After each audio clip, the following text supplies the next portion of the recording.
बिस्मिल्लाहिर्रहमानिर्रहीम। अस्सलाम वालेकुम नाज़रीन, आप यूट्यूब चैनल देख रहे हैं। मैं इमरान खान हूँ। पाकिस्तानी बहुत परेशान है, लोग बहुत गुस्से में हैं और लोग जो हैं वो हैरान हो गए हैं कि रियासत का ऐसा रवैया भी हो सकता है।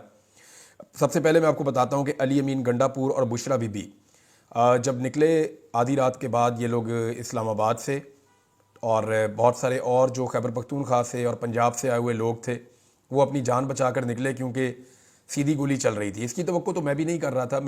मुझे कभी भी नहीं लगता था कि रियासत ऐसे घेर के लोगों को स्टेट गोलियां चला सकती है, और वो गोलियां चला सकती है जो इंसानों को कत्ल कर सकती हैं। रबड़ की गोलियां तो मैं एक्सपेक्ट कर रहा था कि ये चला सकते हैं। मुझे ये भी लगता था कि बाद औक़ात ये नॉन लीथल किस्म के पैलेट बुलेट्स जो हैं वो इस किस्म के इस्तेमाल कर सकते हैं। ये इस्तेमाल कर सकते हैं, आंसू गैस के शेल इस्तेमाल कर सकते हैं, वाटर कैनन, टॉर्चर, तशद्दुद, गिरफ्तारियाँ, ये चीज़ें तो मैं सोच रहा था। और इन्हीं की बुनियाद पे मुझे लग रहा था पाकिस्तान तहरीक इंसाफ के कारकुन चाहे निहत्ते भी हैं, लेकिन वो इन चीज़ों की बुनियाद के ऊपर कंट्रोल नहीं होंगे।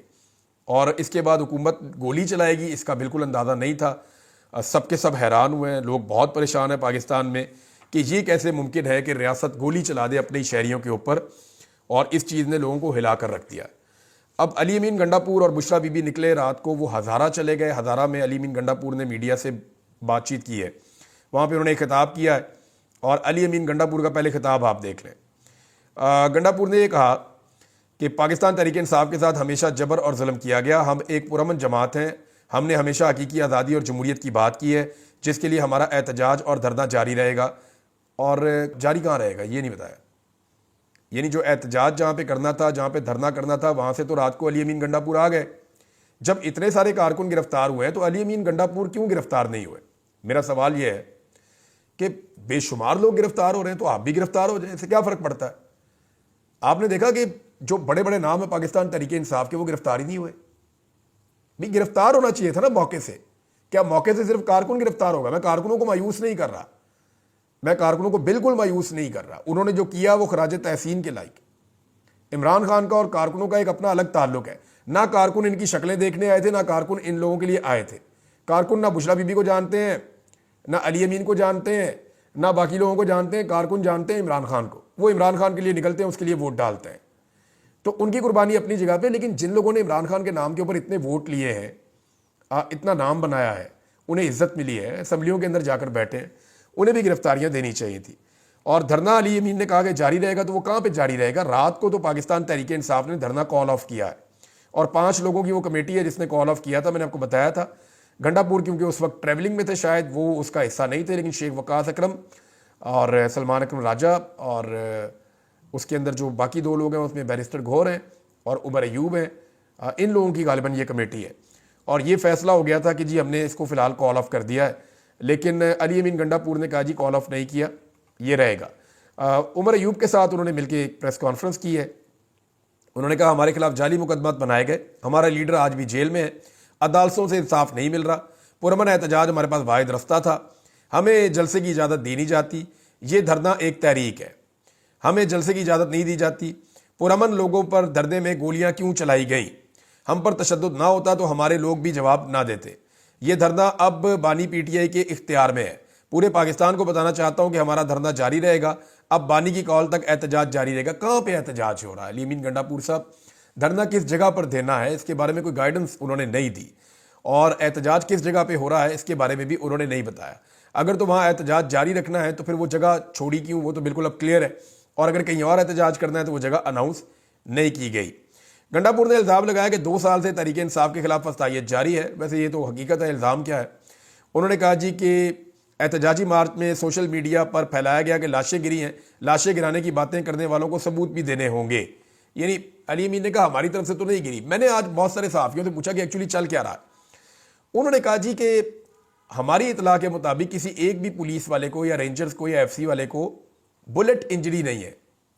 यानी अगर किसी को खरोच आई है या किसी को थोड़ी चोट लगी है या आंसू गैस की वजह से उसकी हालत खराब हुई है, तो जिन पुलिस वालों के साथ भी ये हुआ है या हाथापाई हुई उनकी कारकुनों के साथ, किसी एक को भी बुलेट इंजरी नहीं आई।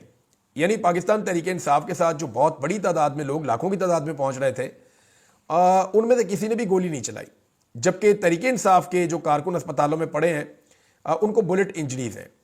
और जो डाटा पहले दिया गया वो डाटा बाद में डिनाई किया गया, क्योंकि पहले तो पूरा डाटा आ गया था कि इतने ज़ख्मी इस अस्पताल में पड़े हुए हैं और इतने लोग जो हैं वो उनके शोहदा के नाम भी आ गए थे कि ये लोग शहीद हो गए हैं गोलियां लगने में।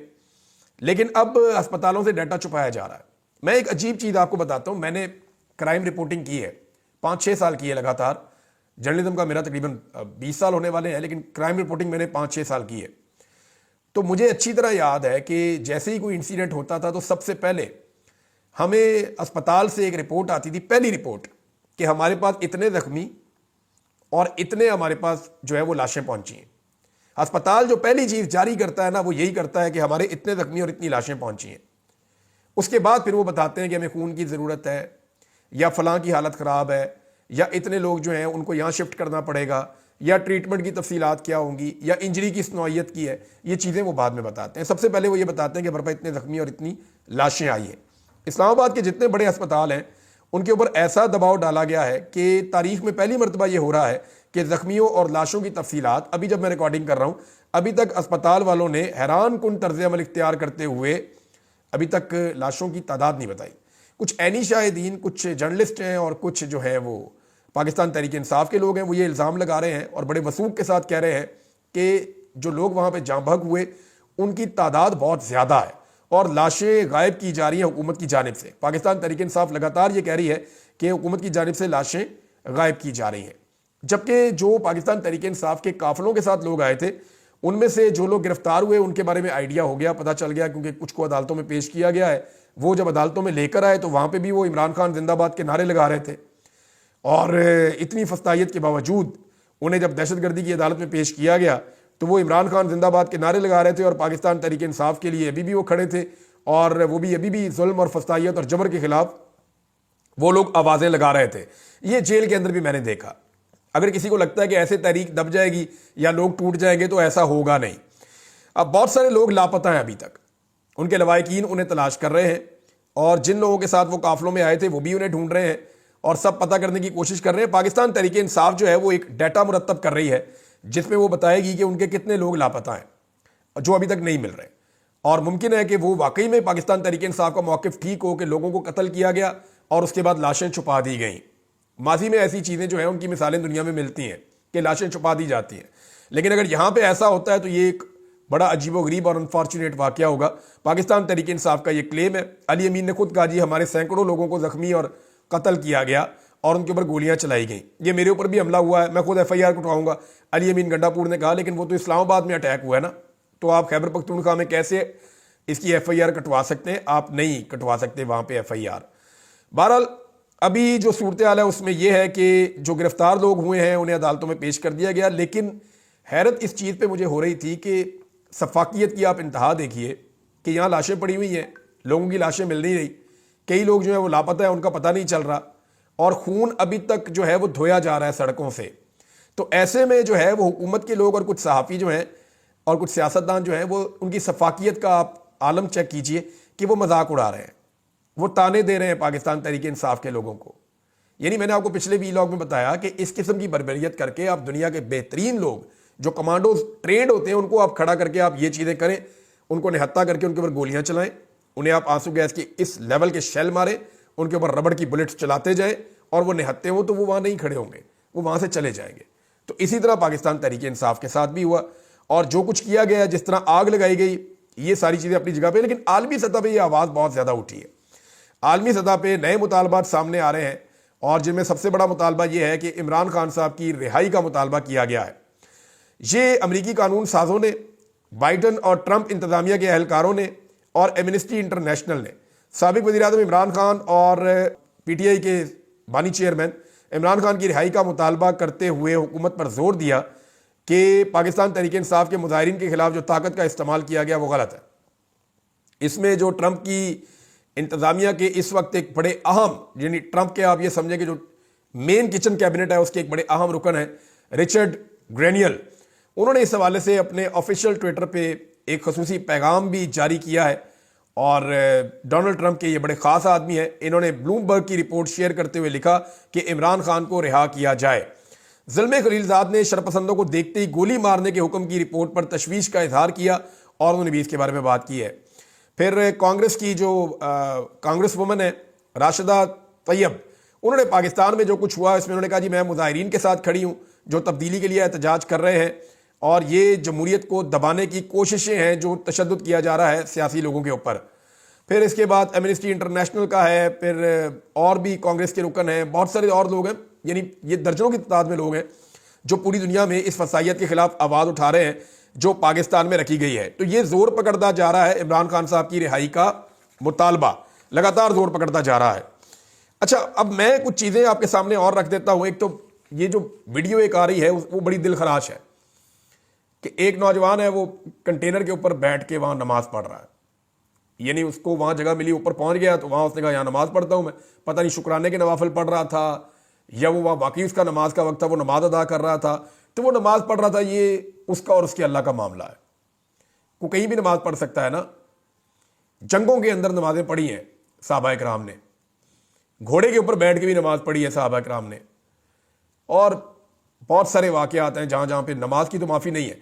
अब वो वहाँ पे कंटेनर के ऊपर नमाज पढ़ रहा था और वो ऐसे दवा मांग रहा था, तो रेंजर्स के अहलकारों ने उसको आके धक्के देने शुरू किए। पहले वो देख रहे थे, एक आया उसने आके धक्के देने शुरू किया और वो ज़मीन पे बैठ के उसने उसको पुश करना शुरू किया। और ज़मीन पे बैठ के इसलिए पुश किया कि ताकि मैं ना गिर जाऊँ, ये गिर जाए, और उसको नीचे गिरा दिया। उसके बारे में जो इतला आ रही है, मैंने अभी पाकिस्तान तहरीक इंसाफ के लोगों से रब्ता किया। मैंने कहा जी मुझे इसका नाम बताएं बंदे का, इसकी तफसीलात दें। तो उन्होंने कहा जी अभी तफसीलात हम इसकी इकट्ठी कर रहे हैं, लेकिन ये कन्फर्म उन्होंने किया कि जी इसकी गर्दन टूट गई थी इस शख्स की, जिस तरह ये गिरा है, क्योंकि ये बिल्कुल नीचे गिर के फिर उसके बाद ये उल्टा हो गया और वो 3 मंजिला वो कंटेनर थे जहाँ से वो गिरा। तो ये बड़ा एक अफसोसनाक वाक़या है, बड़ा दिल खराश वाक़या है, ये बड़ी तकलीफ़ दे रहा है। पाकिस्तानी इसको बहुत शेयर कर रहे हैं और इससे उन्हें बड़ी तकलीफ़ हो रही है कि ये नहीं करना चाहिए था और ये अफसोसनाक है। और ये कैमरे ने इसको फिल्मा लिया और इसका जवाब जो है वो ज़रूर आना चाहिए कि एक नमाज़ पढ़ते हुए आदमी को ऐसे धकेल के नीचे फेंक देना, ये कहाँ का इंसाफ है। पाकिस्तान जो है वो इस्लामिक रिपब्लिक है और यहाँ पे वो नमाज़ पढ़ रहा है और उसको उठा के नीचे फेंक दिया, पटक दिया और उसकी गर्दन टूट गई। नाज़रीन, अलीमा खान साहिबा ने कुछ सवालात उठाए हैं। ये वो सवालात हैं जो पिछले वीलॉग में मैंने भी किए थे। एक तो उन्होंने ये पूछा कि शाम होते ही जो मेन कंटेनर था जिसको बाद में आग लगा दी गई थी, शाम होते ही मेन कंटेनर का साउंड सिस्टम और लाइट्स क्यों बंद कर दी गई, ये सवाल उठाया गया। दूसरा, साउंड सिस्टम और रोशनी ना होने के बायस मुकम्मल अंधेरे में अवाम को हदायत जारी हुई, ना कोई रहनुमाई फराहम की गई। यानी मैं आपको यही कह रहा था ना कि वो साउंड सिस्टम चलना चाहिए था, रोशनी चलनी चाहिए थी, लोगों को गाइडेंस लगातार मिलनी चाहिए थी। वो कौन था जिसने पाकिस्तान तहरीक इंसाफ के अंदर से ही वो साउंड सिस्टम भी बंद कर दिया और रोशनियां भी बंद कर दी और कारकुनों को बिल्कुल ऐसे छोड़ दिया कि उनको समझ ही नहीं आ रही करना क्या है, और उनके ऊपर दोनों तरफ से फिर गोलियां चलनी शुरू हो गई। तो अगर कारकुनों को 4 बजे के बाद से लेकर 9 बजे तक उन्हें मोटिवेट किया जाता, उन्हें समझाया जाता, वहां से अनाउंसमेंट की जाती, लेकिन कुछ भी नहीं किया गया, जीरो एक्टिविटी थी वहां पे। फिर उन्होंने कहा हमने सारी शाम कंटेनर पर रोशनी और आवाज चलाने की दरखास्त की, हम बार बार ये कहते रहे कि इसको चलाओ, लेकिन हदायत देने वाले लोगों की तरफ से कोई जवाब नहीं आया। अब उन्होंने नाम तो नहीं लिया, लेकिन ये मैंने आपको बताया जो मेन कंटेनर है इसका जो कंट्रोल है खैबर पख्तूनख्वा हुकूमत के पास था। ये कंटेनर एक मरतबा जब इसको कहा गया कि बुशरा बीबी की जानिब से कि आगे बढ़े और अली अमीन गंडापुर साहब का काफिला आगे नहीं बढ़ रहा था, तो तब भी ये कंटेनर वाला रुक गया था कि जी मुझे ऑर्डर नहीं आगे जाने का। तो अहमद न्याजी ने, जो मेरे पास एनी शाहिदीन ने बात बताई है कि अहमद न्याजी जो इमरान खान साहब के रिश्तेदार हैं, उन्होंने फिर ज़बरदस्ती आगे कंटेनर वाले को आगे बढ़ने के लिए कहा। उन्होंने कहा नहीं तो हम तुझे उठा के बाहर फेंकेंगे और कंटेनर हम खुद चला कर ले जाएंगे। तो उस पर फिर वो मजबूरन वो आगे बढ़ता गया। अब नाज़रीन, पाकिस्तानी बहुत परेशान है, लेकिन मैं उन्हें एक बात कहना चाहता हूं कि देखें, आपने दिल नहीं छोड़ना, ये बहुत तकलीफ का मौका है। यानी मैंने जो मनाज़र देखे हैं, मुझे नींद भी नहीं आ रही थी ठीक तरीके से, वाकई बहुत बुरा लग रहा था और बड़ी तकलीफ है दिल के अंदर कि ये ऐसे नहीं हो सकता। 1% की भी उम्मीद नहीं थी कि अपने ही लोगों के ऊपर सीधी गोलियां चला दी जाएगी। हाँ, ये तो पता था कि ये आंसू गैस मारेंगे, सजा देने की कोशिश करेंगे, लेकिन किसी की जान ले लेंगे इसका आइडिया नहीं था। तो मैं सिर्फ ये गुजारिश करूंगा इस मुश्किल वक्त में भी, क्योंकि देखें, दिल नहीं छोड़ना चाहिए। ये मुल्क आपका है, इससे आपने अपने आप को दूर नहीं करना, आपने हौसला नहीं हारना। अगर आपको ये लगता है कि आप तारीख की दुरुस्त सिमत में खड़े हैं और आप एक कीमत अदा कर रहे हैं, तो आप अल्लाह का शुक्र अदा कीजिए और आपने हौसला नहीं हारना। ये एक दिन का काम नहीं है और ना ही ये जल्दी ख़त्म होगा। ये जिम्मेदारी पुरअमन तरीके से पाकिस्तान के नौजवानों को लेनी पड़ेगी। उन्हें ये पूरी दास्तान हर गली में, हर मोहल्ले में करिया करिया हर एक घर तक पहुंचानी पड़ेगी। लोगों को बताना पड़ेगा कि हमारे साथ कैसा जुल्म हुआ है। ये जाली मैंडेट जो है ये आज नहीं तो कल जमीन बोस हो जाएगा, ये हमेशा नहीं रहेगा। आज एक आम पाकिस्तान का मुकाबला जो है ना वो सिर्फ जालिमों के साथ नहीं है। मैं आपको बताता हूं आपका मुकाबला किन के साथ है। आज जो एक आम पाकिस्तानी है जो दुखी है, परेशान है, उसका मुकाबला इलेक्ट्रॉनिक मीडिया से है। पाकिस्तान का 90% इलेक्ट्रॉनिक मीडिया एक ही तरफ खड़ा है। उसका मुकाबला पाकिस्तान के प्रिंट मीडिया से है। वो हुकूमत से इश्तिहार देकर वो भी अवाम के खिलाफ खड़ा है। ब्यूरोक्रेसी से मुकाबला है। ब्यूरोक्रेसी की अक्सरियत जो है वो हाँ में हाँ मिलाती है और जो उन्हें कहा जाता है वो वही कर रही है। उन्होंने जुल्म के पहाड़ तोड़े हैं और उन्होंने ये नताइज भी बदले हैं जो मैंडेट चोरी किया है। तमाम सूबों की पुलिस से है, चाहे वो खैबर पख्तूनख्वा की पुलिस क्यों ना हो। आम आदमी का मुकाबला हर सूबे की पुलिस के साथ है, पाकिस्तान की एस्टेब्लिशमेंट के साथ है, बड़ी बड़ी सियासी जमातों के साथ है, सियासी अलीट जो बड़े खानदान है उनके साथ है। कुछ बैरूनी मुखालफत भी है, बहुत सारे करप्ट ठेकेदार हैं, बहुत सारे इस निज़ाम के बेनिफिशरी हैं, करप्ट अशराफिया है। एक लंबी फहरिस्त है जो बेहिस लोग हैं, जालिम लोग हैं। इनका कुत्ता भी मर जाए तो बहुत बड़ी खबर बनती है, हेडलाइन बनती है। लेकिन पाकिस्तानी मारे जाएं तो कीड़े मकोड़ों की तरह ये उसकी खबर चलाने के लिए भी तैयार नहीं है, बल्कि ये बात भी नहीं पूछ रहे, कोई आवाज भी नहीं उठा रहा कि अस्पताल डाटा क्यों जारी नहीं कर रहे। इसके ऊपर भी कोई बात नहीं कर रहा। लोगों के बच्चे शहीद हो गए और ये ठट्ठे उड़ा रहे हैं, मजाक उड़ा रहे हैं, ताने दे रहे हैं। मैंने ऐसी बहुत सारी चीजें पढ़ी हैं। पाकिस्तान का इतना बड़ा ग्रुप है जंग ग्रुप, उसकी आप सिर्फ मेन हेडलाइन पढ़े तो वो क्या लिख रहा है कि फाइनल कॉल देने वाले दुम दबा के भाग गए। हद हो गई। वैसे आपने वहां फस्तायत, जुल्म और जबर नहीं देखा? क्या परवेज मुशर्रफ ने भी ऐसे सीधी गोलियां मारी थी इस्लामाबाद डी चौक में लोगों को?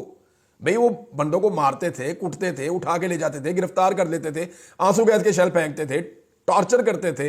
वो डिक्टेटर था, उसने सारा कुछ किया था, लेकिन उसने सीधी गोलियां यहां पे डी चौक में नहीं मारी लोगों को कि यहां पे लाशें गिरी हुई हो। क्या इस तरह पहले कभी खून बहा था? लेकिन हैरत है वो ताना दे रहे हैं उन लोगों को जो मजलूम है। तो मजलूम का मजाक उड़ाना, मजलूम को ताना देना। तो मैं मजलूमों से सिर्फ एक बात करना चाहता हूं कि ये मामला यहां खत्म नहीं होगा। ये लोग आज आपके जख्मों पे नमक छिड़क रहे हैं, लेकिन आप इन जख्मों को याद रखें, इन गोलियों की आवाज़ों को याद रखें, इन सारी चीज़ों को अपनी ताकत बनाएं। कई लोग कह रहे हैं ये भी लाशें नहीं मिल रही, कुछ लोग सब अच्छा का जो है इसके ऊपर रद्द-ए-अमल दे रहे हैं। इस जुल्म और ज्यादती को आप याद रखें और पुरअमन रहें। और अपना पैगाम आपने कैसे लेकर जाना है, हर गली मोहल्ले में, हर जगह पे अपना पैगाम आप पहुंचाएं। ये दुनिया खत्म नहीं हो गई, आपको फिर मौका मिलेगा, आपको बार बार मौका मिलेगा। ये मुल्क आपका है, आप ही इसके ऊपर हुकूमत करेंगे, कोई जबरदस्ती इस पे हुकूमत नहीं कर सकता। मेरा ये ईमान है। इस मुल्क में जमहूरियत आएगी, जमहूरियत के लिए आपने कोशिश करनी है, आज़ादी इज़हार राय के लिए कोशिश करनी है, रूल ऑफ लॉ के लिए कोशिश करनी है, बुनियादी इंसानी हुकूक के लिए कोशिश करनी है, अवाम की हुक्मरानी के लिए कोशिश करनी है, और सारी कोशिश पुरअमन तरीके से करनी है। तैयारी करें, वक्त का इंतजार करें, वक्त सबका आता है। ज्यादा बेहतर अंदाज में अपनी आवाज को उठाएं। ये जो चीजें मैंने आपसे अभी जिक्र किया, जिसमें रूल ऑफ लॉ है, जिसके अंदर बुनियादी इंसानी हुकूक है, आज़ादी इज़हार राय है, हकीकी जमहूरियत है, ये चीजें अगर आप पाकिस्तान में ले आते हैं पुरअमन तरीके से, या जैसे भी ये चीजें पाकिस्तान में आती हैं, तो याद रखें इससे बड़ा बदला इस निजाम से और कोई नहीं होगा। ये पूरा निजाम इस बुनियाद पे चलता है कि जमहूरियत को कुचल दो, जो बोलता है उसको दबा लो, आज़ादी इज़हार राय नहीं होनी चाहिए, रूल ऑफ लॉ नहीं होना चाहिए, ताकतवर को बचा लो, कमजोर को फंसा दो। अगर ये चीजें ठीक हो जाती हैं, और इनको ठीक करने में टाइम भी लगता है, तो ये घाटे का सौदा नहीं है। किसी से बदला क्या लेना? सबसे अच्छा बदला यह है कि पाकिस्तान का वो निजाम बदला जाए, वो जंग आलूद निजाम बदला जाए जो ऐसे लोगों को पैदा करता है जो ठट्ठे उड़ाते हैं और मजाक उड़ाते हैं लाशों का। बहुत बदकिस्मती है। जब ये चीजें ठीक होंगी ना नादरीन, तो ये जालिमाना निजाम अपनी मौत आप मर जाएगा। बस आपने दिल नहीं छोड़ना। अब तक के लिए इतना ही। अपना ख्याल रखिएगा, अपने चैनल का भी। अल्लाह हाफिज़।